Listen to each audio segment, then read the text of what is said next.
দীর্ঘদিন ভারতে বসবাস করেছেন, দিয়েছেন ভোট, এমনকি ছিল নাগরিকত্ব কার্ডও। আবার জন্ম ভারতে এমন নাগরিকদেরও বাংলাদেশে ঠেলে দিচ্ছে বিএসএফ। তাদের প্রধান টার্গেট নারী ও শিশু।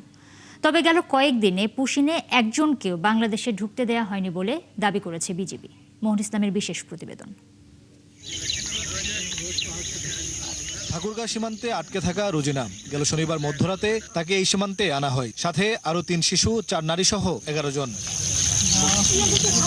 প্রায় 3 দিন আটকে রেখে সোমবার রোজিনা সহ তাদের সরিয়ে নেয় বিএসএফ। তবে এই রোজিনাকে বাবা মার থেকে ছিনিয়ে এনে পুশিন করার চেষ্টা করে বিএসএফ। রোজিনার বাবা মাকেও ভারতের ভিন্ন ডিটেনশন সেন্টারে আটকে রেখেছে তারা। এমন রোজিনার মতো বা তার চেয়েও কম বয়সী শিশুদের সীমান্ত দিয়ে ঠেলে দেওয়ার চেষ্টা করছে বিএসএফ। নারীদের সংখ্যাও বেশ। 6 তারিখ দিবাগত রাত 03:30 ঘটিকায় 3:30টায় 11 জন নাগরিককে অবৈধভাবে অনুপ্রবেশের প্রচেষ্টা চালায় বিএসএফ কর্তৃক। এই 11 জনের মধ্যে সর্বমোট 4 জন নারী, 3 জন পুরুষ এবং 4 জন শিশু ছিল। নিজেদের অনেক নাগরিককেও সীমান্ত দিয়ে ঠেলে বাংলাদেশে অনুপ্রবেশের চেষ্টা করাচ্ছে বিএসএফ, যারা সবাই মুসলমান। গেল বছর থেকে শুরু হওয়া পুশিনের ডাটা বিশ্লেষণ করে এমন অনেক তথ্য পেয়েছেন গোয়েন্দারা। এ ধরনের পরিস্থিতি নিয়ন্ত্রণে সীমান্তরক্ষীরা কি করছেন সেই প্রশ্ন বিজিবির এই কর্মকর্তার কাছে। আমরা যে কোনো ধরনের অবৈধ অনুপ্রবেশ প্রতিরোধে আমাদের অবস্থান দৃঢ়। আমরা দৃঢ়তার সাথে বলতে চাই, সীমান্তে কোনো ধরনের অবৈধ অনুপ্রবেশকে আমরা গ্রহণ করব না, অথবা আমরা এটাকে হতে দিব না।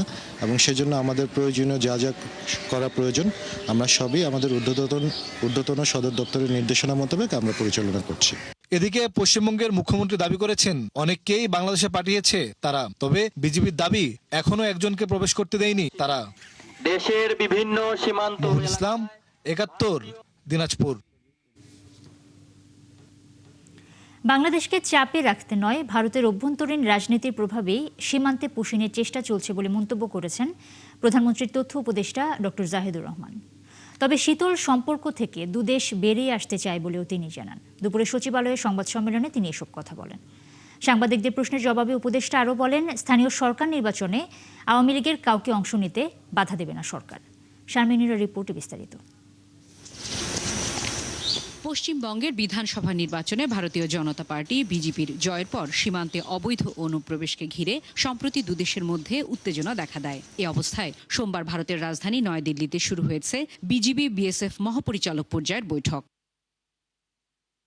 মঙ্গলবার সচিবালয়ে নিয়মিত সংবাদ সম্মেলনে সীমান্তে বিএসএফ এর পুশিন সহ সাম্প্রতিক উত্তেজনা প্রসঙ্গে সাংবাদিকদের প্রশ্নের জবাবে কথা বলেন প্রধানমন্ত্রীর তথ্য উপদেষ্টা। তিনি জানান, বাংলাদেশকে চাপে ফেলতে চায় না ভারত, বরং 5 আগস্ট পরবর্তী দুদেশের যে সম্পর্ক হয়েছে সেখান থেকে বেরিয়ে আসতে চায় তারা। আমি এইভাবে মনে করি না যে বাংলাদেশের সাথে কোনো একটা টেনশন তৈরির জন্য ভারতীয় সরকার এটা করছে। পশ্চিমবঙ্গে যে নতুন সরকার দায়িত্বে এসছে নির্বাচিত হয়ে, তাদের নির্বাচনের এক ধরনের প্রতিশ্রুতি ছিল, তাদের একটা রাজনীতি আছে, সেটারই এক ধরনের বহিঃপ্রকাশ এটা। আমি দৃঢ়ভাবে বিশ্বাস করি বাংলাদেশে নতুন যে সরকার আসছে তার সাথে ভারতের সরকার, আমরা বিভিন্ন পর্যায়ে যখন কথাবার্তা বলেছি, আমার নিজেরও কিছু কথাবার্তা হয়েছে, তারা বাংলাদেশের সাথে 5 আগস্ট পরবর্তী সময়ে ডক্টর ইউনূস সরকারের সাথে যে ধরনের পরিস্থিতি ছিল সেটা থেকে তারা বেরিয়ে আসতে চান। স্থানীয় সরকার নির্বাচনে আওয়ামী লীগের কেউ অংশ নিতে চাইলে সরকারের পক্ষে কোনো বাধা নেই বলেও জানান ডক্টর জাহিদুর রহমান। কোনো রকম কোনো সমস্যা নেই। মানে একজন ব্যক্তি যদি নির্বাচনে পার্টিসিপেট করতে চান, তিনি যদি আওয়ামী লীগের, কারণ এটা নির্দলীয়, এখানে কেউই দলের কথা বলবেন না, এবং তিনি যদি তার ক্যাম্পেইনে, কারণ এটা হতে পারে একজন নির্দলীয় ব্যক্তি আসলেন, কিন্তু যদি তার ক্যাম্পেইনে আওয়ামী লীগ বা তাদের যা যা বলার সেগুলো বলেন, সেটা প্রবলেম হবে। এর বাইরে নির্দলীয় ব্যক্তি তার যে ক্রাইটেরিয়া আছে নির্বাচনটা করার জন্য, সেটা যদি তিনি ফুলফিল করতে পারেন, তিনি নির্বাচন করতে পারেন, নিশ্চয়ই পারেন। সংবাদ সম্মেলনে উপদেষ্টা দাবি করেন, দাম বাড়ার পরেও আন্তর্জাতিক বাজারের তুলনায় দেশের জ্বালানি তেলের দাম এখনো কম। বিএনপির সময়ে দেশের পুঁজিবাজারে অস্থিরতা থাকে না বলেও দাবি করেন বিএনপি সরকারের অন্যতম মুখপাত্র। শারমিন নীরা, ৭১, ঢাকা। উদ্যোক্তা সৃষ্টিতে 7% সুদে 500 কোটি টাকার তহবিল গঠন। অন্যদিকে স্টার্টআপের জন্য 100 কোটির তহবিল বাড়িয়ে করা হয়েছে 500 কোটি টাকা। এতে সুদ দিতে হবে মাত্র 4%। মঙ্গলবার জাতীয় সংস্কৃতি প্রশ্নোত্তর পর্বে এসব তথ্য জানান অর্থমন্ত্রী আমির খসরু মাহমুদ চৌধুরী। তিনি আরও বলেন, পুঁজিবাজারকে শক্তিশালী এবং কার্যকর করার লক্ষ্যে সংস্কার কার্যক্রম অব্যাহত রয়েছে। বিস্তারিত জানাচ্ছেন সবুজ মাহমুদ। বর্তমানে বাংলাদেশ ব্যাংক কর্তৃক জাতীয় সংসদের প্রশ্নোত্তর পর্বে বাজেট, কর্মসংস্থান, উদ্যোক্তা উন্নয়ন এবং পুঁজিবাজার সংস্কার নিয়ে গুরুত্বপূর্ণ তথ্য দেন অর্থমন্ত্রী। মাইক্রো ও ক্ষুদ্র খাতে বিরোধী দলীয় সংসদ সদস্য সৈয়দ জয়নুল আবেদিনের প্রশ্নের জবাবে অর্থমন্ত্রী জানান, আগামী 2026-27 অর্থ বছরের বাজেটে স্টার্টআপের মাধ্যমে নারী এবং তরুণ উদ্যোক্তা সৃষ্টি করা হবে। নতুন উদ্যোক্তা পুনঃ অর্থায়ন স্কিম এর তহবিলের পরিমাণ 100 কোটি টাকা হতে বৃদ্ধি করে 500 কোটি টাকায় উন্নীত করা হয়েছে। এই তহবিল হতে নতুন উদ্যোক্তাগণ বিনা জামানতে সর্বোচ্চ 7% সুদে সর্বোচ্চ 10 লক্ষ টাকা এবং জামানত সাপেক্ষে সর্বোচ্চ 35 লক্ষ টাকা পর্যন্ত ঋণ সুবিধা পাবেন। সিলেট 3 আসনের সংসদ সদস্য মোহাম্মদ আব্দুল মালেকের প্রশ্নে অর্থমন্ত্রী জানান, নতুন উদ্যোক্তাদের জন্য পুনঃ অর্থায়ন তহবিল 100 কোটি টাকা থেকে বাড়িয়ে 500 কোটি টাকা করা হয়েছে। স্টার্টআপ উদ্যোক্তাদের ঋণ প্রাপ্তি সহজীকরণের লক্ষ্যে স্টার্টআপ ফান্ড নামে 500 কোটি টাকার একটি পুনঃ অর্থায়ন তহবিল প্রবর্তন করা হয়েছে। Bangladesh startup investment company PLC নামক ইকুইটি ইনভেস্টমেন্ট কোম্পানি গঠন করা হয়েছে। স্টার্টআপ উদ্যোগসমূহ উক্ত কোম্পানি হতে ইকুইটি সহায়তা গ্রহণ করতে পারবে। সংসদে অর্থমন্ত্রী ঘোষণা দেন, 500 কোটি টাকার স্টার্টআপ ফান্ড থেকে উদ্যোক্তারা মাত্র 4% সুদে ঋণ সুবিধা পাবেন। 4% সুদে। এদিকে এনসিপির সংসদ সদস্য আতিকুর রহমানের সম্পূরক প্রশ্নে অর্থমন্ত্রী বলেন, পুঁজিবাজারকে শক্তিশালী করতে প্রাতিষ্ঠানিক ও নিয়ন্ত্রণ সংস্থার সংস্কার চলছে। ক্যাপিটাল মার্কেট অত্যন্ত খারাপ অবস্থায় আছে, এজন্য আমরা এখানে অনেকগুলো প্রোডাক্ট ডেভেলপ করতে পারি নাই এবং আগামী দিনে ক্যাপিটাল মার্কেটকে অ্যাক্টিভেট করার জন্য, এর মাধ্যমে আমাদের অর্থনীতিতে নতুন গতি সঞ্চার করার জন্য আমাদের অনেকগুলো ডিরেগুলেশন আসবে। সামনের দিকে পুঁজিবাজার উৎপাদনশীল বিনিয়োগে আরও কার্যকর ভূমিকা রাখবে বলেও আশাবাদী অর্থমন্ত্রী। সবুজ মাহমুদ, 71, ঢাকা। আগামী 2026-27 অর্থ বছরের জন্য 8,39,505 কোটি টাকার বাজেট প্রস্তাবনা দিয়েছে বিরোধী দল জামায়াতে ইসলামী। এতে জনপ্রশাসনের সবচেয়ে বেশি বরাদ্দের প্রস্তাব করেছে দলটি। তৃতীয় স্থানে রয়েছে শিক্ষা ও প্রযুক্তি খাত। বাজেট ঘাটতি মেটাতে রাজস্ব আহরণে বেশি গুরুত্ব দেওয়া হয়েছে দলটির ছায়া বাজেটে। তবে বাজেট বাস্তবায়নের স্বচ্ছতা এবং জবাবদিহিতা নিশ্চিতের তাগিদ দিয়েছেন বিরোধী দলীয় নেতা। আরও জানাচ্ছেন ফরহাদ ইবনে মালিক। ত্রয়োদশ জাতীয় সংসদের প্রধান বিরোধী দল জামায়াত ইসলামী এবারই প্রথম বিরোধী দল হিসেবে ঘোষণা করেছে তাদের বাজেট প্রস্তাবনা। মঙ্গলবার রাজধানীর আল ফালাহ মিলনায়তনে সংবাদ সম্মেলনে দলটির সেক্রেটারি জেনারেল অধ্যাপক মিয়া গোলাম পরোয়ার জানান, জামায়াত মনে করে আসছে বাজেটের আকার 8,39,505 কোটি টাকা হওয়া উচিত। আমাদের বাজেটে 8,39,505 কোটি টাকার একটা বাজেট প্রস্তাবনা আমরা পেশ করেছি। ঘাটতি বাজেট। জনপ্রশাসন খাতে সর্বোচ্চ বরাদ্দের প্রস্তাব করেছে দলটি, যা মোট বাজেটের 24.09%। সরকারের ঋণ পরিশোধে 15.19% এবং শিক্ষা ও প্রযুক্তি খাতে প্রায় 15% বরাদ্দের সুপারিশ করা হয়েছে। বাজেট ঘাটতি মেটাতে জোর দেওয়া হয়েছে রাজস্ব আদায়ে। এক্ষেত্রে অটোমেশন পদ্ধতি অনুসরণের পরামর্শ দিয়েছে জামায়াত ইসলামী। রাজস্ব আহরণের ব্যবস্থায় আমাদের যে সকল সংস্কার পরিকল্পনা রয়েছে সেগুলো বিবেচনা নিয়ে আমরা 2026 এবং 27 অর্থ বছরে রাজস্ব আদায়ের সর্বমোট 6,65,926 টাকার নির্ধারণের প্রস্তাব করছি। এবং আমি আবার বলছি, এটা তখনই লক্ষ্য অর্জন করা সম্ভব যদি কর সংগ্রহ, এনবিআর সংস্কার, যেটা ব্যাপারে যে আমাদের প্রস্তাবনা আছে সেটা যদি আমরা করতে পারি তাহলে সম্ভব, but it's a very big challenge. জামায়াতের প্রস্তাবিত ছায়া বাজেটে পরিচালন ব্যয় ধরা হয়েছে 5,89,712 কোটি টাকা, আর উন্নয়ন ব্যয়ের পরিমাণ ধরা হয়েছে 2,41,051 কোটি টাকা। এই বাজেট বাস্তবায়নের জন্য তবে বিরোধী দলীয় নেতার মতে শুধু বড় বাজেট দিলেই হবে না, স্বচ্ছতা, সততা ও জবাবদিহিতা ছাড়া তা বাস্তবায়ন সম্ভব নয়। সততা, স্বচ্ছতা, জবাবদিহিতা যদি নিশ্চিত করা যায়, আমরা মনে করি যে বাজেট প্রস্তাবনা আমরা করব সেটা অবশ্যই অর্জনযোগ্য, এটা অর্জন করা সম্ভব। কিন্তু যদি সততা, স্বচ্ছতা এবং অ্যাকাউন্টেবিলিটি না থাকে তাহলে যে বাজেট সরকারি দেখ ওই বাজেট কার্যকর হবে না। এজন্য সরকারকে আরও কঠোর হবার পরামর্শ দেন জামায়াতের আমির। রাষ্ট্র এবং জনগণ উপকৃত হবে। ফরহাদ ইবনে মালেক, ৭১, ঢাকা। নতুন সরকারের প্রথম বাজেট নিয়ে আশাবাদী সীমিত আয়ের মানুষ। স্বস্তি চান নিজেদের আয় ব্যয়ের হিসেবে, যা প্রতিশ্রুতি ছিল নির্বাচনী ইশতেহারেও। বিশ্লেষকরা বলছেন কর্মসংস্থান বৃদ্ধি আর মূল্যস্ফীতি নিয়ন্ত্রণের পাশাপাশি দুর্নীতি বন্ধ করা গেলে মিলবে কাঙ্ক্ষিত সুফল। রাকিব হোসেনের রিপোর্ট, ছবি তুলেছেন মিরাজ সুমন।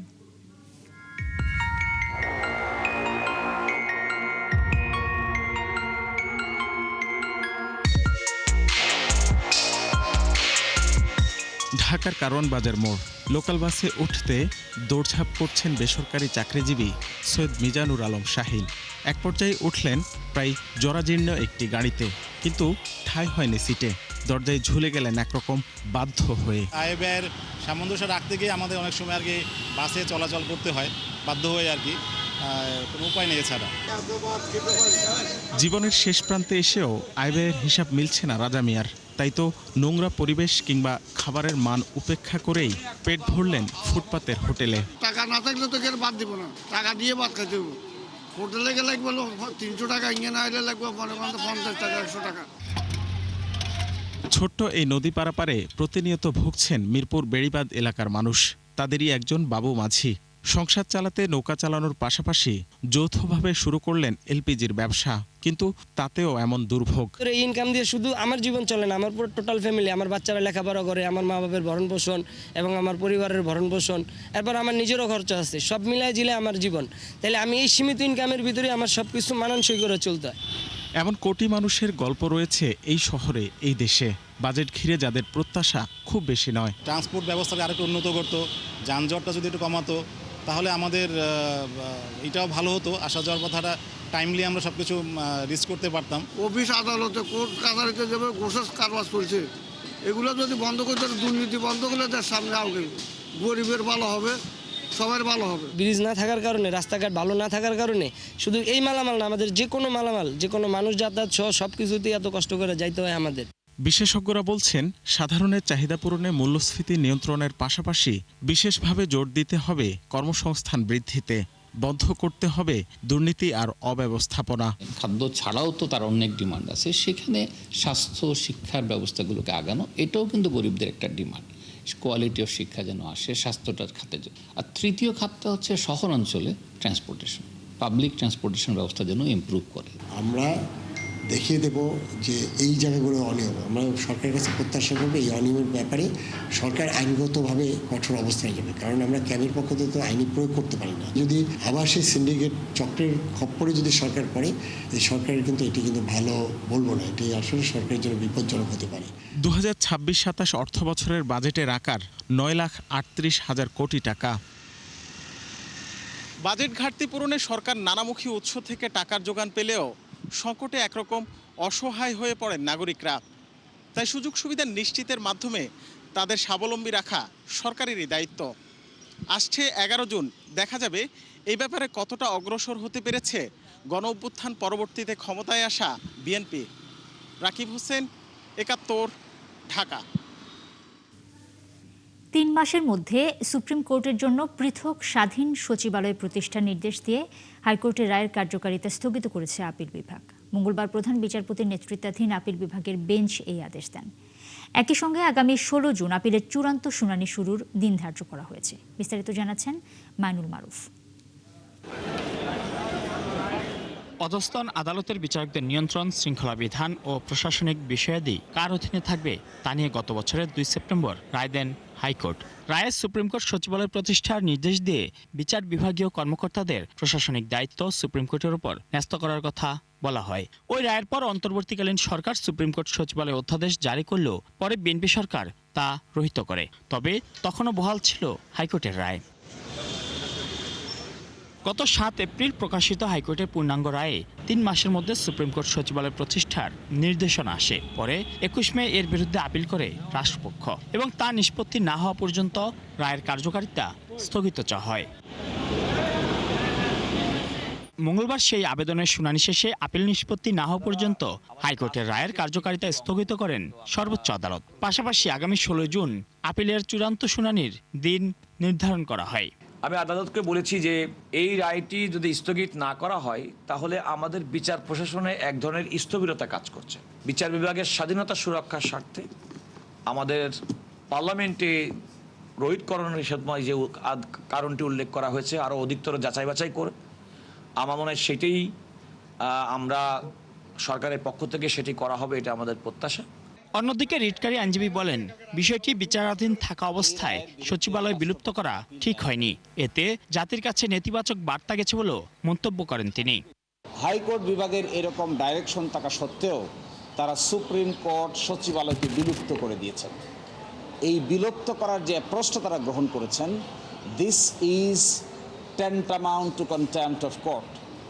এই ধরনের কাজ সরকারের পক্ষ থেকে করা উচিত নয়। এর আগে গত 19 মে সুপ্রিম কোর্ট সচিবালয় বিলুপ্ত করে 15 কর্মকর্তাকে আইন মন্ত্রণালয়ে সংযুক্ত করা হয়। মাইনুল মারুফ, 71, ঢাকা। দর্শক, এই মুহূর্তে সংসদে বাজেট অধিবেশনে কথা বলছেন অর্থমন্ত্রী আমির খসরু মাহমুদ চৌধুরী। আমরা সরাসরি সেখানে চলে যাচ্ছি। এবং আমি বিশ্বাস করি এই ইকোসিস্টেম থেকে আমাদেরকে বেরিয়ে আসতে হবে।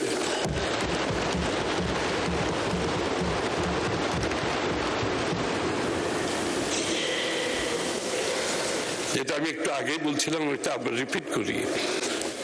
2025 সালের শেষে ইসলামী ব্যাংকের শ্রেণীকৃত ঋণ 94,000 কোটি টাকায় পৌঁছেছে, যা ব্যাংকের মোট ঋণ পোর্টফোলিওর 51%। 31 ডিসেম্বর 2024 তারিখে ব্যাংকটির 69,000 কোটি টাকা প্রভিশন ডেফারেল সুবিধা নিয়েছে, যেটা একটু আগে বলেছিলেন। আর একটু স্পেসিফিক্যালি বলছি, আমি 70,000 কোটি টাকার মতো প্রভিশন ডেফারেল সুবিধা নিয়েছে ইসলামিক ব্যাংক। পরবর্তীতে 31 ডিসেম্বর 2025 তারিখে 84,000 কোটি টাকার প্রভিশন ডেফারেল সুবিধা নিয়েছে। সুতরাং 2026 প্রথম প্রান্তিকে ব্যাংকটি প্রায় 268 কোটি টাকা নিট লোকসান করেছে, প্রফিট করেনি, লোকসান করেছে। এইটা কথা হচ্ছে, আপনারা বলছেন